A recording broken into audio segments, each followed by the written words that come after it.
গ্রাম যার বাংলা তার। আর এই লড়াইয়ে রাজনৈতিক দলগুলি ইতিমধ্যেই ময়দানে নেমে পড়েছে নিজেদের ভোট প্রচার করতে। আর এই সমস্ত খবরের আপডেট নিয়ে পঞ্চায়েত প্রধানমন্ত্রী নিয়ে আপনাদের সঙ্গে রয়েছে আমি সুপর্ণা। শুরুতেই নজর রাখবো বাঁকুড়াতে। পঞ্চায়েত ভোট মানেই গ্রামের ভোট, আর গ্রাম যার বাংলা তার। 23-এর গ্রাম দখলের লড়াই এবার আমাদের নজর কতুলপুরের ফুটিডাঙ্গা আদিবাসী গ্রামে। পঞ্চায়েত ভোটে এবার চওড়া সেতুর দাবি স্থানীয় আদিবাসীদের। আর কি বলছেন তারা?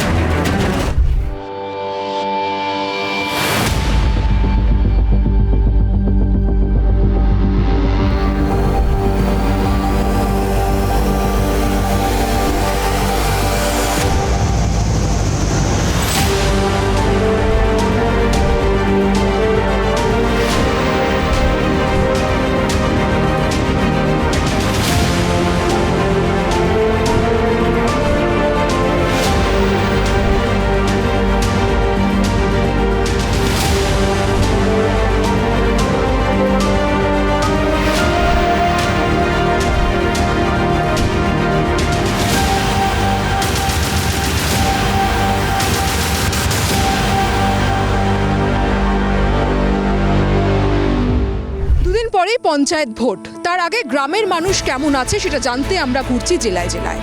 ঘুরতে ঘুরতে এবার আমরা চলে এসেছি বাঁকুড়ার কতুলপুরে।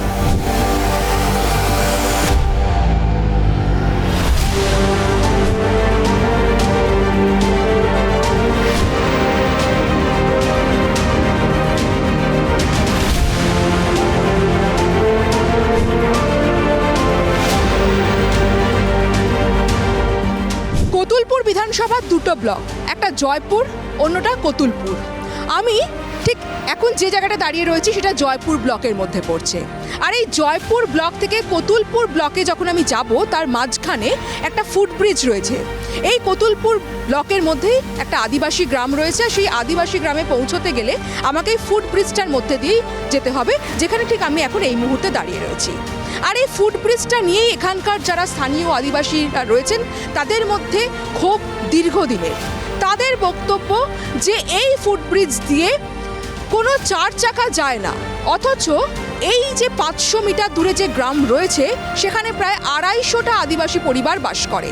যদি তাদের মধ্যে কেউ অসুস্থ হয়ে পড়েন কিংবা প্রসূতি নারী থাকেন, তাকে যদি হাসপাতালে নিয়ে যেতে হয়, তাহলে সেক্ষেত্রে অ্যাম্বুলেন্স এই ব্রিজ দিয়ে নিয়ে যাওয়া সম্ভব হয় না। সেই রোগীকে বা সেই প্রসূতি মহিলাকে কোলে করে বা খাটিয়ার মধ্যে করে তুলে নিয়ে গিয়ে অ্যাম্বুলেন্সে নিয়ে যেতে হয়। এবং এই ব্রিজটাকে, এই ফুটব্রিজটাকে চওড়া করার দাবি এখানকার স্থানীয় বাসিন্দাদের দীর্ঘদিন। এবং বর্ষার সময় এই ব্রিজটা জলের তলায় চলে যায়, তখনও কিন্তু এখানে যাতায়াতের সমস্যা হয়। ফলে স্থানীয় প্রশাসনের ওপর দীর্ঘদিনের ক্ষোভ রয়েছে এখানকার স্থানীয় বাসিন্দাদের, এবং তারা এই পঞ্চায়েত ভোটের আগে এই ব্রিজটা চওড়া করার দাবি জানাচ্ছে।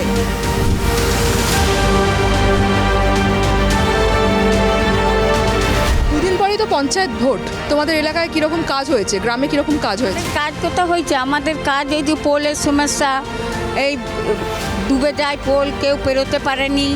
আর একটা ডেলিভারি থাকলে একটা গাড়ি পেরোয়নি, নিয়ে আসতে সমস্যা হয়। অনেককে হার্ট ফেল হয়ে মরে যায় কোনো রুগী থাকলে।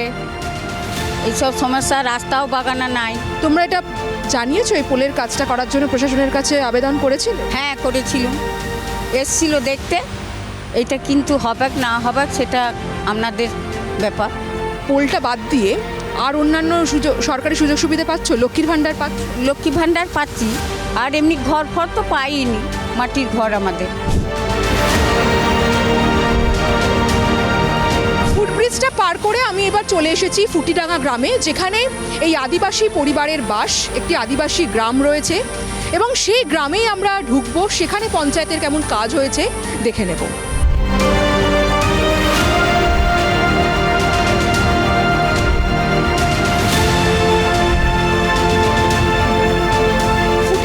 আদিবাসী গ্রামে ঢুকে যেটা আমাদের প্রথমেই চোখে পড়লো, যেখানে উন্নয়নের ছোঁয়া লেগেছে। এখানে ঢালাই রাস্তার কাজ হয়েছে, প্রায় 260 ফুট ঢালাই রাস্তার কাজ ইতিমধ্যেই সম্পন্ন হয়েছে। আর কিছুক্ষণ আগে আপনাদের যে ফুটব্রিজটা দেখালাম সেই ফুটব্রিজ পর্যন্ত এই ঢালাই রাস্তার কাজ হওয়ার কথা রয়েছে। আপনারা কি কাজ করেন এখানে এই গ্রামে যারা থাকেন? চাষের কাজ, ক্ষেতমজুরি, জমিতে আর তাছাড়া কিছু কাজ ইয়ে নেই। পঞ্চায়েত কেমন কাজ করেছে এখানে? রাস্তা বা পানীয় জলের কোনো সমস্যা আছে? না না, পানীয় জলের সমস্যা নাই। রাস্তা এই সামান্য এই ঢালাইটুকু, রাস্তার সমস্যাটা আমাদের দীর্ঘদিনই হয়ে আছে। রাস্তা নিয়েই তো আমাদের ক্লেম গ্রামের মানুষের। এখানে যদি কোনো অসুস্থ মানুষকে নিয়ে যেতে হয় বর্ষাকালে, আমাদের ওই রাস্তায় 500 ফুট অন্তরে মেন পিচটা যেটা আছে সেটা আমাদের দড়ির খাটে করে তুলে নিয়ে যেতে হয়। তাছাড়া একটা অ্যাম্বুলেন্সও ঢুকবে না, একটা 4 চাকাও ঢুকবে না কোনো। এইটা আমাদের দীর্ঘদিন ওই ফুটব্রিজ, ওই যে খালটা আছে না, ওই খাল থেকে আমাদের এখানকে আসা খুবই সমস্যা, দীর্ঘদিনই হয়ে আসছে। কিন্তু কোনো স্তরকে বলে আমাদের কোনো সুরাও হয়নি। ওই বারে বারে মিডিয়া আসছে, আপনারা আসছেন, ওই দেখে যাচ্ছে আর ব্যাস। লক্ষ্মীর ভাণ্ডার পাচ্ছে তো প্রেগনেন্ট দেখতে পাচ্ছি তো, মানে তুমি কিভাবে, মানে ভয় করছে যে ওখান থেকে কিভাবে যাবে? তোমাদের এরকম কোনো চিন্তা রয়েছে? চিন্তা তো আঠি, কী করে যাব, কী করে পেরোবো? খালটা দড়ির খাটে করে তো নিয়ে যেতে হয়। যে ফুটব্রিজটা নিয়ে এখানকার স্থানীয় বাসিন্দাদের মধ্যে ক্ষোভ রয়েছে, এই ঢালাই রাস্তাটা সেই ফুটব্রিজ পর্যন্ত হওয়ার কথা রয়েছে। এই রাস্তা হলেও এখানকার বাসিন্দাদের একটাই দাবি যে আগে যেন ফুটব্রিজটার কাজ করা হয়। আর ফুটব্রিজের কাজ যদি না হয় তাহলে এখানকার মুমূর্ষ রোগীরা খুবই সমস্যায় পড়ছে। কাজ করো তোমরা? এই চাষে আছে, মানে ফ্রিতে রেশন পাচ্ছ? রেশনটা পায়। এমনি অন্যান্য সরকারি সুযোগ সুবিধে, এমনি সরকারি সুযোগ সুবিধা আদিবাসীদের জন্য যা যা সুযোগ সুবিধা আছে সেরকম কিছু না। হ্যাঁ, পঞ্চায়েতের ঠিকঠাক কাজকর্মগুলো আমাদের হয়ে আসছে। আমাদের তো ক্লেম তো 12 মাসে আমাদের রাস্তাটি আর ফুটব্রিজটি, কিন্তু আমরা বাকি সময় আমাদের যে বিধায়ক, বিজেপির বিধায়ক, তাকে আমরা কখনো ভোট ছাড়া দেখতে পাই। এই এলাকাতে আমাদের কখনো যোগাযোগ রাখে না, মানুষের পাশে এসেও দাঁড়ায়। ব্রিজটার কথা বলেছিলেন বিধায়ক? না, বিধায়ককে অনেকবারই আমরা তো মানে অনেক মাস পিটিশন দিয়েছি, বিডিওকে দিয়েছি, পঞ্চায়েতকে দিয়েছি, কোনো আমরা সুরাহ পাই।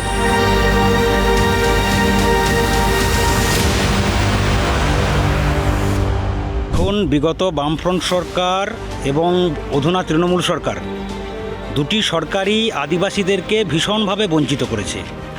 আমি নিজে গেলিয়া অঞ্চলের ছেলে, আমি জানি ফুটিডাঙ্গা সম্পর্কে আমার অবগতি রয়েছে, ওখানকার মানুষজনদের অবস্থা সম্পর্কে আমি সচেতন। সামান্য ওই একটা ছোট্ট খাল, সেই ছোট্ট খালের একটা ছোট্ট ব্রিজ যদি তাদের বানিয়ে দেওয়া হয়, ওখানকার কয়েকশো লোক, আদিবাসী সম্প্রদায়ের লোক, তারা উপকৃত হবে। কিন্তু দীর্ঘ 3 দশক ধরে, বিগত 3 দশক ধরে তারা বঞ্চিত হয়ে চলেছে। ওই সামান্য একটা দাবি তাদের পূরণ হয়নি। দেখুন, মমতা বন্দ্যোপাধ্যায় আদিবাসীদের জন্য যেটা করেছেন, বিগত সরকার কেউ কিছু করেন। আগে পিঁমড়ের ডিম খেত আদিবাসীরা, তাদের খাওয়ার সবচাইতে বিনা পয়সায় রেশনের চাল দিয়ে, তাদের ঘরে ঘরে ভাতা দিয়ে, জয় জোহর প্রকল্পে 1000 টাকা করে ভাতা, একটা পরিবারের 4 জন 5 জন করে টাকা পান, 5000 6000 করে টাকা ঢুকে তারা অতি বিনা পয়সায় চালটা পেয়ে যান। মমতা বন্দ্যোপাধ্যায় কিছু পারুক না পারুক তাদের জন্য অন্তত তাদের চিন্তা ভাবনাটা দূর করতে হবে। পেটের চালটা দিয়েছেন, মানে ভাতটা খেতে পারছে, আগে তো খেতে পেতো না। আগে সারাদিন তারা খেতে পেতো না, তারা একবেলা খেত, একবেলা খেতে পেতো না। আজকে ধরুন 100 দিনের কাজের টাকা বন্ধ করে দিয়েছে কেন্দ্রীয় সরকার, বঞ্চনার প্রতিবাদে, শুধুমাত্র রাজনৈতিক উদ্দেশ্য সাধনের জন্য।